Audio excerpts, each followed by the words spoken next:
विद्यार्थी मित्रांनो, आज आपण द इंचकेप रॉक या कवितेवर आधारित ब्रेनस्टॉर्मिंग ॲक्टिव्हिटीजचा अभ्यास करूया. तुमच्या टेक्स्टबुकमधील पेज नंबर 107 पहा. इथे दिलेली पहिली ॲक्टिव्हिटी पहा. A1 narrate in groups the scene described in the beginning of the poem. अगदी कवितेच्या सुरुवातीला जे काही दृश्य कवी वर्णन करतो त्यासंबंधी आपण सांगू शकतो. The poet describes calm and quiet scene of the sea in the first two stanzas. The wind, the sea, and the ship are unmoving. The sea waves are very weak, so the Inchcape bell do not ring. यानंतर A2 complete the following statements. दिलेली वाक्य अपूर्ण आहेत, ती वाक्य आपण इथं पूर्ण करायची आहेत. यातली पहा पहिली activity. The abbot of Aberbrothock placed a bell on the Inchcape Rock because he wanted to avoid the accidents of ships. नंतर पहा पुढची activity B. The mariners were grateful to the abbot of Aberbrothock because mariners म्हणजे sellers, खलाशी. हे खलाशी abbot of Aberbrothock याच्याविषयी grateful होते, thankful होते, कारण the abbot had installed the warning bell on the Inchcape Rock. Number C. The result of the thick haze that covered the sky was that. इथं आपण उत्तर सांगू शकतो. The rower and his men could not see the sun and they did not know where they were. Bit number D. The rower in frustration pulled his hair and cursed himself because his ship collided with the Inchcape Rock and he was going to meet his death. यानंतर पहा पुढची activity. Given below are the events that give the theme of the poem in a jumbled form. Arrange in a proper sequence as per their occurrence. या ठिकाणी कवितेच्या theme संबंधी तुम्हाला काही वाक्य दिलेली आहेत. ही दिलेली वाक्य तुम्ही योग्य सिक्वेन्समध्ये लिहायची आहेत. दिलेले जी 5 वाक्य आहेत त्यांचा क्रम पहा. पहिलं वाक्य असेल the abbot of Aberbrothock had placed the bell on a boy on the rock. नंतर दुसरं वाक्य असेल the waves were so small that they did not move enough to ring the bell at the Inchcape Rock. तिसरं वाक्य पहा. Ralph bent over from the boat. Number 4. There was a thick haze spread over the atmosphere. And number 5. Sir Ralph cursed himself in despair and in his frustration tore his hair. Activity number 3 pa. Describe the qualities of the abbot of Aberbrothock in your own words. या संपूर्ण कवितेमध्ये 2 पात्र आहेत. The abbot of Aberbrothock हा एक चांगला माणूस आहे आणि Ralph the rover is a bad man, तो एक दुष्ट माणूस आहे. तेव्हा इथं आपण सांगू शकू qualities of the abbot of Aberbrothock. Benevolent, big hearted, selfless, well wisher, caring, loving, असे आपण अनेक गुणवैशिष्ट्ये अबॉटविषयी सांगू शकतो. नंतर पहा. jealousy is the most incurable defect. Justify. अशा प्रकारची ॲक्टिव्हिटी याला म्हणतो आपण पर्सनल रिस्पॉन्स टाईप ॲक्टिव्हिटी. याचं उत्तर आपण सांगू शकतो पहा. jealousy means to feel resentment or anger towards someone because they have something that you don't. Poor self-image is the reason for jealousy. The feeling of jealousy turns our friends to enemies. It is very difficult for many people to get rid of jealousy. So, it is said that jealousy is the most incurable defect. नंतर पुढची activity पहा. But the rover's mirth was wickedness. Explain this line in your own words with the help of the poem. इथं पहा. The rover's mirth. Mirth means joy, happiness. Now we have to explain the line. The rover's mirth was wickedness. जरी Ralph the rover हा आनंदी असला, खुश असला, तरी त्याच्या मनामध्ये दुष्ट विचार होते, त्याच्या मनामध्ये एक पाप होतं. या लाईन संबंधी आपण स्पष्टीकरण करताना उत्तर सांगू शकतो. It was a bright day of spring. The rover felt very happy, so he was whistling and singing. Though the rover was happy, he had a wicked plan in his mind. He wanted to cut the warning bell installed by the abbot of Ababrathak. So the poet says the rover's mirth was wickedness. A3. पुढची activity पहा. Some words in the poem are related to different parts of a ship or a mariner's life. Given below are the meaning of those terms. Identify the word. याला म्हणतो आपण one word substitute. शब्दसमूहाबद्दल एक शब्द सांगणे. Helps in steering the ship. The word is helm. The lowest part of the ship. The word is keel. Floating object that shows direction. Buoy. Another name for a ship.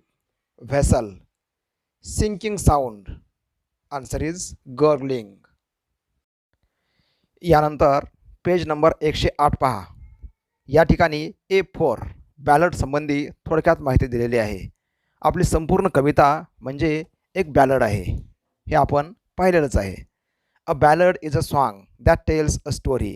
It can be dramatic, funny or romantic. Ballad म्हणजे अशा प्रकारचं गीत की ज्यामध्ये एखादी कथा सांगितलेली असते की ज्याला मराठीमध्ये आपण पोवाडा किंवा लोकगीत असं म्हणू शकतो. Ballad is a narrative poem. आणि अशा प्रकारे ही एक वर्णन केलेली कविता असते. साधारणतः 18व्या शतकानंतर बॅलड्स अनेक प्रकारे किंवा वेगवेगळ्या ठिकाणी लिहिले गेले. साधारणतः या बॅलडमध्ये 4 ओळीचा स्टांजा असतो की ज्याला म्हणतो आपण quatrain. Quatrain is a stanza of 4 lines. आपल्या या पोयममध्ये एकूण 17 क्वाट्रेन्स आहेत. द राईम ऑफ ॲन्शियंट मारिनर ही एक प्रसिद्ध बॅलड जे की S.T. कोलरिज यांनी लिहिलेली आहे. अशा प्रकारची माहिती इथं दिलेली आहे. यानंतर पुढची ॲक्टिव्हिटी आहे बेस्ड ऑन पोएटिक डिव्हाइसेस और figure of speech. Select the appropriate figure of speech from the box given below and complete the table. या ठिकाणी अलंकाराची दिलेली नावे पहा.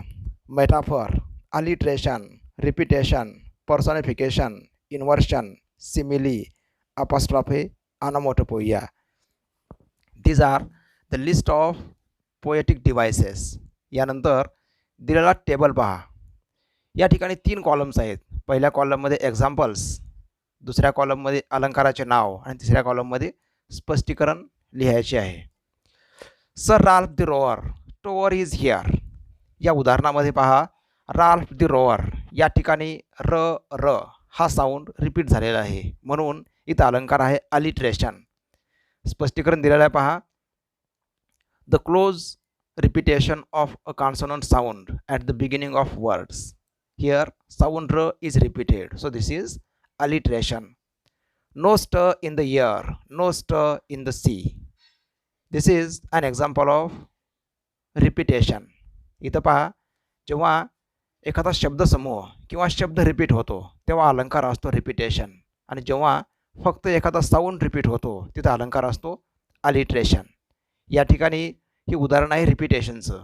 इथं आपण सांगू शकतो in this example the words no stir are repeated. Number 3 पहा. On a buoy in the storm it floated and swung. या एक्झाम्पलमध्ये अलंकार आहे पर्सॉनिफिकेशन.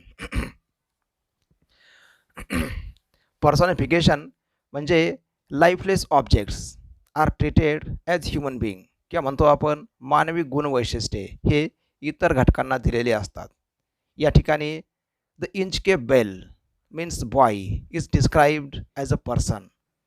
इथं आपण सांगू शकतो हे जे की the activity of swimming is given to buoy. So this is an example of personification. Down sank the bell with a gurgling sound.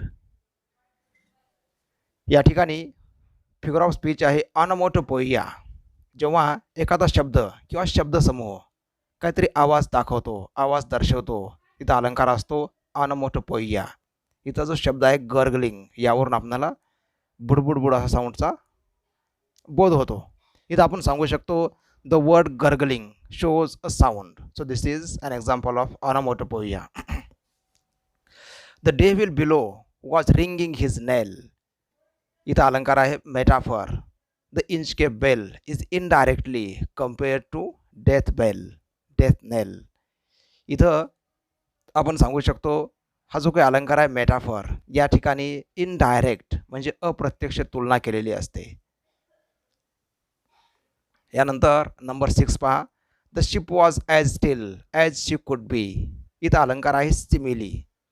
सिमिलीमध्ये प्रत्यक्ष तुलना केलेली असते, तर मेटाफर या अलंकारामध्ये अप्रत्यक्ष तुलना केलेली असते. सिमिली या अलंकारामध्ये तुलना करत असताना ॲज किंवा लाईक हा शब्द वापरला जातो. इथं आपण सांगू शकतो स्पष्टीकरण. The ship is compared to another ship which is still. So this is simile. याच ओळीमध्ये आणखी अलंकारात तुम्ही सांगू शकाल पर्सॉनिफिकेशन, कारण या ठिकाणी the ship is described as a person. इथं शिपसाठी वापरलं प्रोनाउन पण आहे शी. शी म्हणजेच काय, शिप म्हणजे शिप इज पर्सॉनिफाईड. नंतर पहा number 7. On the deck the rover takes his stand. या ठिकाणी फिगर ऑफ स्पीच आहे इन्व्हर्शन. जेव्हा शब्दांचा क्रम SVO किंवा SBC हा क्रम चुकीचा असतो किंवा उलटा पुलटा केलेला असतो, तिथं अलंकार असतो इन्व्हर्शन. इथं म्हणू शकतो आपण the word order is disturbed किंवा the word order is changed. The correct word order is the rover takes his stand on the deck. आणि शेवटचं पहा. O Christ, this is an example of apostrophe. जेव्हा आपण एखाद्या गैरहजर व्यक्तीला किंवा लाईफलेस ऑब्जेक्ट यांना उद्देशून काहीतरी बोलतो, तिथं अलंकार असतो apostrophe. Now here the speaker addresses to the Christ. यानंतर A5 पुढची ॲक्टिव्हिटी पहा. Appreciation of the poem. याचं उत्तर आपण शेवटी पाहूया. त्यापूर्वी पहा.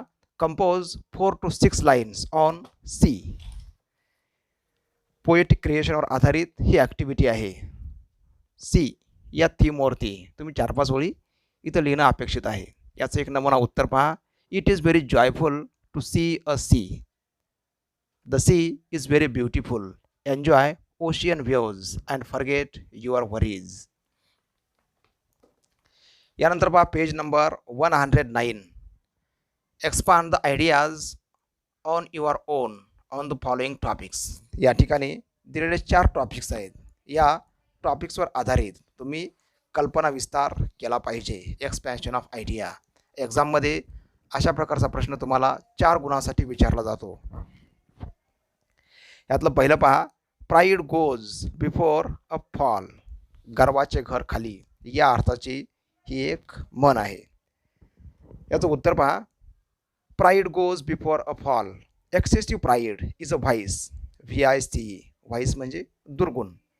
We achieve something and afterwards we think that we are great. Such feeling of overconfidence and the feeling of superiority is nothing but pride. Many great people have experienced downfall because of pride. Though they have many good qualities, pride is enough to bring them down. We know the famous story of the hare and the tortoise. The hare loses the running race because of pride. The tortoise, who was very humble, wins the race. Though we have knowledge, energy, power and everything, we must be humble. We should remember the lesson. Where there is pride, there is a fall. यानंतर पुढचा topic पहा. Time and tide wait for none. वेळ आणि समुद्री लाटा कुणासाठी थांबत नाहीत. म्हणजेच वेळेचं महत्त्व या ठिकाणी आपण सांगितलं पाहिजे. यासाठी दिलेले काही पॉईंट्स आहेत. या पॉईंट्सच्या आधारे तुम्ही 8-10 वाक्य माहिती सांगू शकाल. Time and tide wait for none. Importance of time. Time is equal to all. Time management. Time is money. हे दिलेले पॉईंट्स आहेत. नंतर नंबर C पहा. Man proposes God disposes. माणूस एखादं स्वप्न पाहतो किंवा एखादी कृती करतो आणि त्याच्या विपरीत घडतं. अशा प्रसंगी ही प्रवर्ब वापरली जाते. याचं स्पष्टीकरण पहा. Man proposes God dispossess is a well non proverb It means human beings can make any plan, but the God decides its success or failure. The line is an example of antithesis. Usually, we make a plan to do something. We work hard to make the plan successful. But suddenly, the situation changes. We expect something, but we get unexpected result. At this situation, we may say man proposes, God disposes. We must be flexible. We must try different methods while doing anything. Though the God disposes, we should not stop efforts. It is also said that God helps those who help themselves. यानंतर शेवटचं पहा, look before you leave म्हणजे विचारपूर्वक कोणती कृती केली पाहिजे या अर्थाची ही एक प्रभाव आहे. दिलेल्या मुद्द्याच्या आधारे तुम्ही ही माहिती सांगू शकाल. लुक बिफोर यू लीव दिलेले पॉईंट्स पहा. Think before you act, importance of right choice, haste makes best.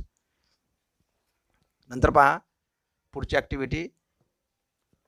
The poem begins without either sign or sound of their shock. The waves flowed over the Inchcape Rock. It ends with, till the vessel strikes with a shivering shock.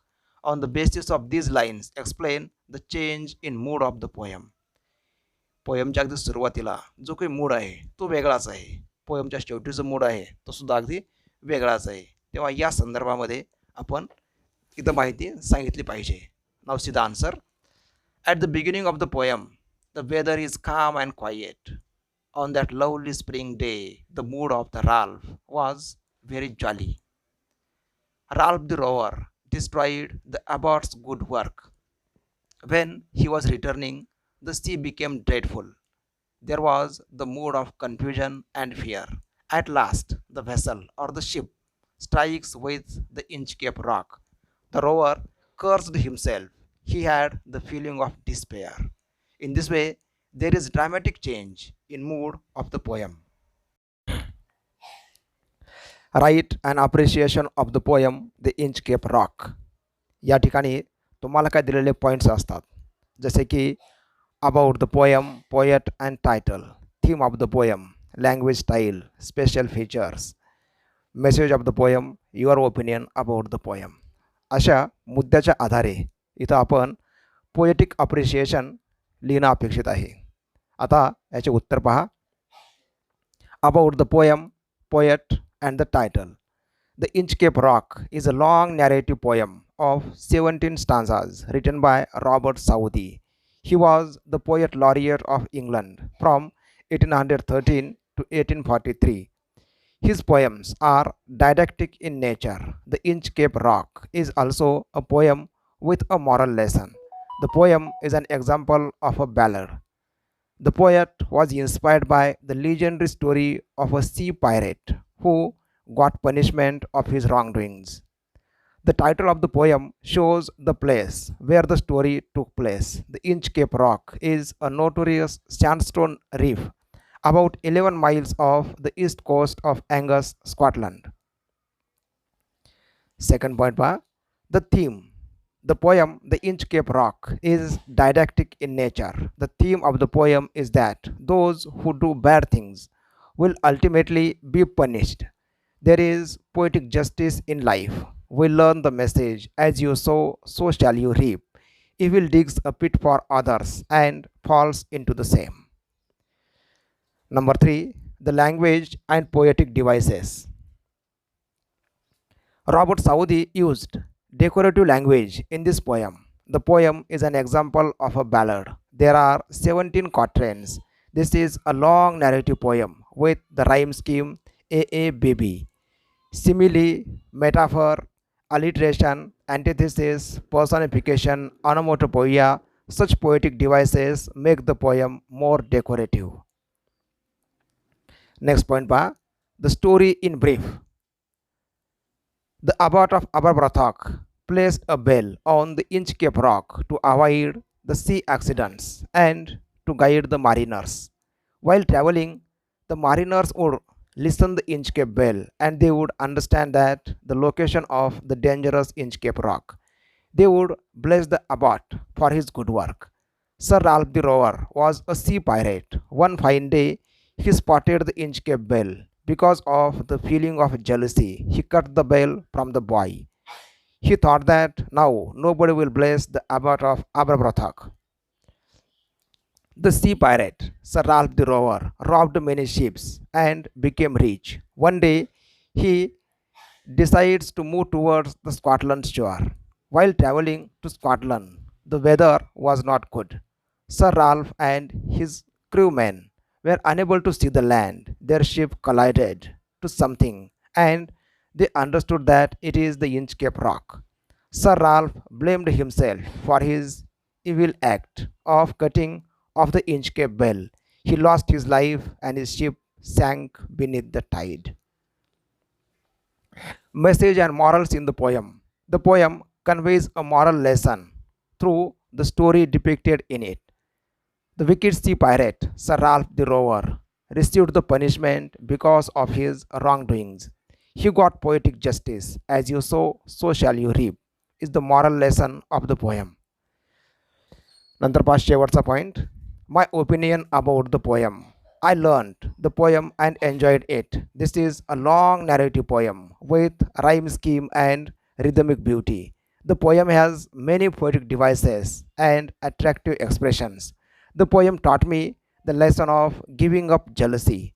I will remember the moral lesson. Evil digs a pit for others and falls into the same. In Hindi, it is rightly said that जैसी करनी वैसी भरनी. Dear students, in this way, we saw different activities. We call them brainstorming activities on the poem The Inchcape Rock. For more videos, visit my YouTube channel. Thank you for watching. Have a nice day.